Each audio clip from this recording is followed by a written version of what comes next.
So, with Pokemon Sun and Moon base set being released on February 3rd, it's time to bid farewell to the 6th generation of Pokemon cards and welcome in the 7th. But before we do that, I thought it would be a nice idea to count down my top 10 Pokemon cards released in the X and Y era. Please do note that as of right now, I don't actually play the trading card game, I'm just a huge collector, so all of my picks are based purely on design. At number 10 we have 2 cards. This is the only number that has more than 1 card, so hear me out. These 2 cards are Yanmega and Clawitzer Break. On the whole, I'm not a huge fan of break cards. The concept is pretty cool, but with such amazing EX and full art cards in every set, it can be pretty hard for them to compete. However, I do like that break cards allow the most random of Pokemon to shine. Yeah, sure, you've got cards like Ho-Oh and Lugia break, but let's take a look at some more. Noctowl, Wobbuffet, Behem, Mandibuzz. Never in a million years would you expect any of those Pokemon to be featured as Ultra Rares. But let's get back to the 2 cards that I chose for this point. You probably already know by now that Yanma is my favorite Pokemon. Since its evolution Yanmega was introduced, that pretty much killed any chance Yanma had of having any more significant cards in the TCG,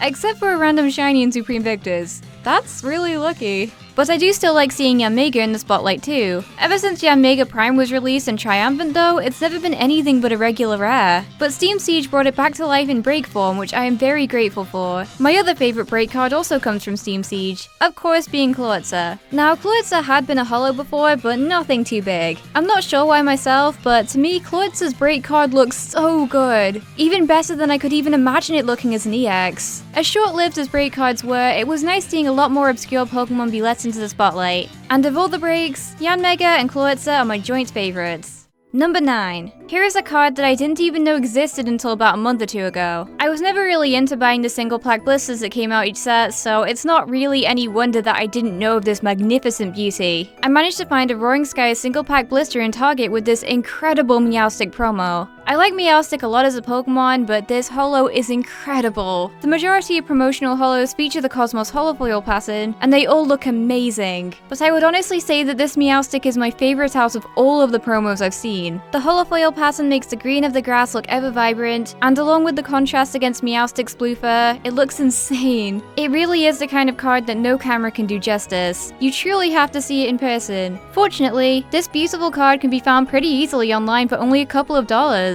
So I would highly recommend adding one to your collection. Number 8. Altaria Full Art from Fates Collide. Fates Collide has some gorgeous cards. You've got Glaceon and Umbreon which look absolutely stunning, but this point is going to focus on the full art version of Altaria. I do have a soft spot for Altaria, but I never expected this card to look so gorgeous. Altaria has 3 other Ultra Rares in the set, but none of them can even compare to this. Yet, this bird still eludes my grasp. Having opened 3 booster boxes of Fates Collide and a bunch of loose packs, I'd hope that I'd be able to catch this little birdie in my net, but unfortunately not. But I'm sure that one day I'll be graced by the presence of this beautiful card.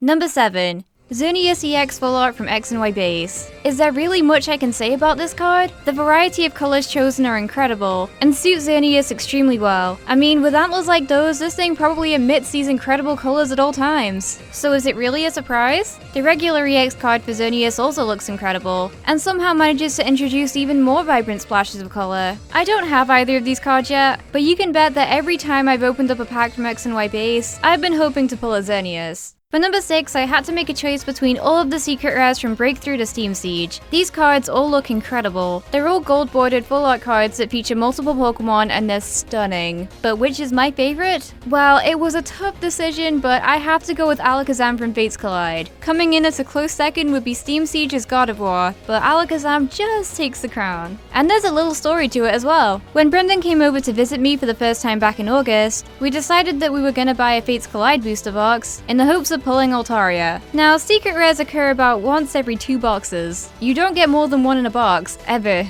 But somehow we did. We got 2 of these beauties out of 1 box. Even though I like Gardevoir more than Alakazam as a Pokemon, the colors on this card, combined with the way that Lugia and Umbreon fits into it, makes this card top of the secret rares to me. Number 5. Shaymin EX Full Art from Roaring Skies. I'm sure a lot of you probably expected this card to be on the list, and with good reason too. As I've said, I'm more of a collector than a player, but the Shaymin Full Art is pretty much known as the most valuable card of all of X and Y. Why is that? Because of its extremely good playability. The regular art alone can go for around £30 to £40 on eBay, and on a good day the full art can go for £60 plus. The UK card retailer Magic Madhouse lists them at £66.95 and £76.95. Granted, I have seen a slight drop in their value recently, and the fact that Roaring Skies is getting a one-off reprint very soon is probably going to make their value drop even more. But I don't care. The Shaman EX full art is gorgeous and the colors work so well together. As soon as I found out through Darium's Pokemon that the set was getting reprinted, I jumped at the chance and pre-ordered a booster box right away. And they're totally sold out. So it seems that I'm not the only one hoping to be lucky enough to pull this card. Number 4 is Kyogre EX from Primal Clash. I know it may seem like an odd choice, but I actually prefer the regular EX of Kyogre over the full art. Don't get me wrong though, the full art is gorgeous, but I've always had my eye on the regular version. EX cards are a lot more creative on the whole card than they used to be. I love the way the old EXs look, but they all have the same standard border. But since they were reintroduced, they paint a picture around the entire card to suit the Pokemon. Say for example, fire types will get this vortex of fire, water types will look like they're bursting out of the water, and so on. But they really went to town on Kyogre. I think the beautiful colors of the coral is what really makes it stand out and helps us set the scene spectacularly. With limited space to really show off the Pokemon and its surroundings, you know they've done a good job when you prefer the regular EX to its full art form. Nicely done! Number 3. Gardevoir EX Full Art from Primal Clash. This is a card that I have had my eye on for a very long time. Generation 6 really is a generation with the overload of Gardevoir cards,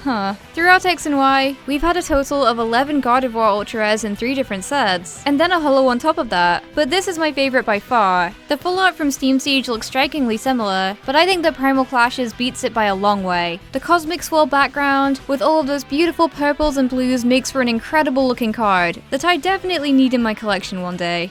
Number 2. Silver Dialga. There really was no other card that I could put up this high. This card from Phantom Forces is simply stunning. The original Japanese card was part of something called the Hyper Metal Chain Deck as a secret rare, but when it came to localization, they decided to release it as part of the regular set. Funnily enough, this is one of the cards on this list that I own. It was actually the first Ultra Rare card I ever pulled. What a way to get back into collecting, right? This card is pretty reminiscent of the Pure Gold and Reshiram and Zekrom cards that were part of Legendary Treasures, but in all honesty, I probably prefer this card to both of those. But before we get to number 1, I have quite a few honorable mentions. It was pretty hard to select such a small number of cards out of the hundreds and hundreds released in the last 3 years. So let's take a look at the cards that were really close to making the list. Ho-Oh and Lugia EX Full Arts from Ancient Origins and Breakpoint. This duo's full arts were absolutely stunning, and I'd even go as far to say that they're the best looking cards out of their respective sets. Another gorgeous card that I love from Ancient Origins would be Kyurem. Kyurem isn't too high up on my list of favorite legendaries, but the scenery, combined with Kyurem's posing and art style here, makes for a magnificent card. All of the evolutions received EX cards throughout X and Y, but my favorites by far would be Fates Collide Umbreon full art, as well as Leafeon and Vaporeon from Generations. The other full arts I'd like to give a nod to would be Venusaur from X and Y base. I love the greens on it, and the swirling petals were a fantastic touch. Then there's the Manaphy Mythical Collection promo. All of the mythical promos have fantastic scenery, but Manaphy's really is something else. The Phione in the background, the swarming love disc, and the way they all blend in with the coral reef is beautiful. Sharpedo EX from Primal Clash is one that I love because it has colourful splashes of water on it, despite it being a darkness type card. It really does make it stand out among other EX cards of this type. Then we've got a holo, being Talonflame from X and Y base. The colours of the ocean, combined with the flickering embers behind Talonflame, really does make it one of the most gorgeous holos that X and Y has to offer. And finally, I have to mention the shiny Magikarp and Gyarados promos, because they're just fabulous. So here we are at number 1. What could possibly top the Silver Dialga? Vivillon from X and Y base. Now, before you start raising those eyebrows, let me explain. While I will admit that this is a gorgeous holo, that's not the reason it's made it to number 1. But to give some background, Vivillon's in-game gimmick is that you can find exclusive patterns depending on what country you live in. But to some extent, this actually carried over to the trading card game. All language prints of X and Y base have the regular Meadow pattern, but certain language prints can get different patterns too. For example, the Japanese set can get the Elegant pattern, Italian sets have the Marine pattern, and Portuguese sets have the Savannah pattern. Granted, they don't feature all 18 of the regional variants, but the fact that this in-game feature was adapted to the TCG so well has put it right at number 1. But that's about it for my top 10 favorite cards of the X and Y era. Generation 6 really did have some incredible cards, and even just by the looks of Sun and Moon base set, I'm sure that Generation 7 will be even better. If you want to see more videos on Pokemon cards, then you should check out my video covering 10 Pokemon card Easter eggs. If you want to see more trivia style videos on the trading card game, then consider leaving a like so that I know how many people would like to see some more. As always, thank you for watching, and I'll see you next time. Bye!